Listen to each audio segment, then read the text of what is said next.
Alright, you are welcome to my YouTube channel, Mathematics Made Easy.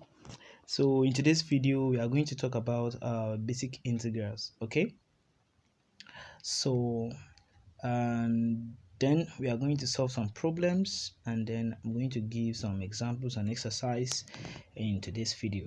Alright, so if you are new to this channel, please don't forget to subscribe, like, comment, and then also share.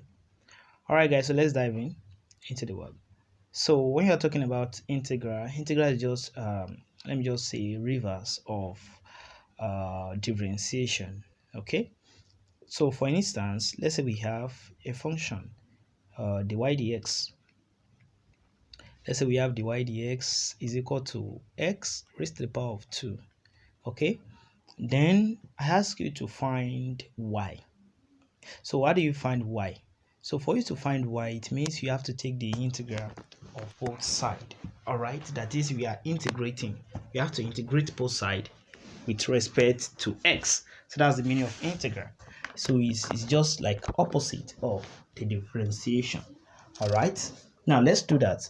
So if you take the integrand of both sides, so we are going to have integral of dy over dx, so which is equal to integrand of x squared dx. All right, and then if you integrate this will surely give us y. All right, and this will be equal to, so integral of x squared, that will be x raised to the power of 2 plus 1 over 2 plus 1 plus c. So y will be equal to x raised to the power of 3 over 3 plus c. So where c is on constants altogether, so c can be any constant. So for you to determine the value of c depends on the value of x and y given to you. All right, so that is how you integrate. So integration is just like what, the opposite of differentiation. All right guys, so I'm going to give you a very important rule in integration. Okay, so let's move on.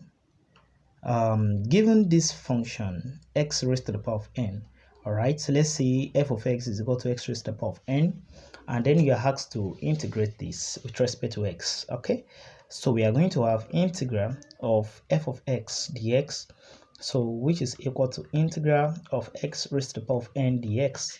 All right, and then this will be equal to, so you integrate this will be, you add 1 to the exponent here, that is n plus 1, then everything raised to the power of this n plus 1, then you had your constants. All right, so that is the general formula for integrating this kind of function. If you have f of x equal to x raised to the power of n, so this is how you integrate it. Okay, now for you to understand this very well, let's check some examples using this particular property. Okay, now let's do this problem. So let's say we have function x, that is f of x is equal to x raised to the power of 3.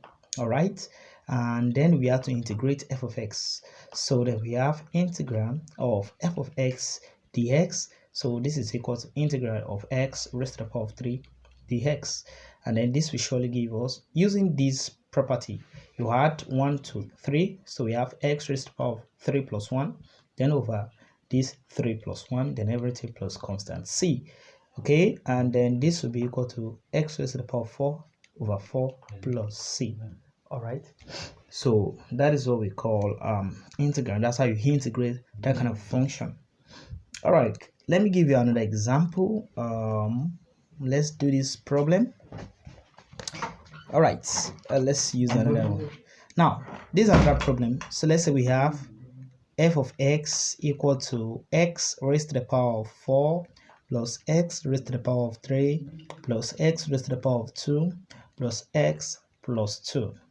All right, and then we have to integrate this, so we don't have integral of f of x dx. Okay, so which is equal to integral of x raised to the power of 4 plus x raised to the power of 3 plus x raised to the power of 2 plus x plus 2 everything dx. All right, so if you integrate this one after the other, we have, so we integrate x raised to the power of 4, we have x raised to the power of 4 plus 1 over 4 plus 1. 4 plus 1 will give us 5, so we have x raised to the power of 5 over 5 plus, if we integrate this, that will be x raised to the power of 3 plus 1 over 3 plus 1, and that will be what, x raised to the power of 4 over 4. Okay, if we integrate x squared, that will be what? X raised to the power of 2 plus 1, which is 3 for 3. Then plus, if we integrate x, so that will give us x raised to the power of 2 over 2. And don't forget, if we integrate a constant, let's say you integrate c dx, and this will surely give us what? C hex. Okay, so don't forget 2 is a constant here, so we integrate 2, so we have 2 hex, then everything plus c. Very beautiful and easy and then straightforward. We have two basic type of the integral. We have the indefinite integral and the definite integral. So this one we have been dealing with is indefinite integral. So next class we shall talk more about indefinite integral and how to solve more problems, more basic problems before we move to advanced form of it, and then you move to definite integrals later. Okay, so if you like this kind of video, please don't forget to subscribe, like, comment, and also share. Thanks for watching. See you next.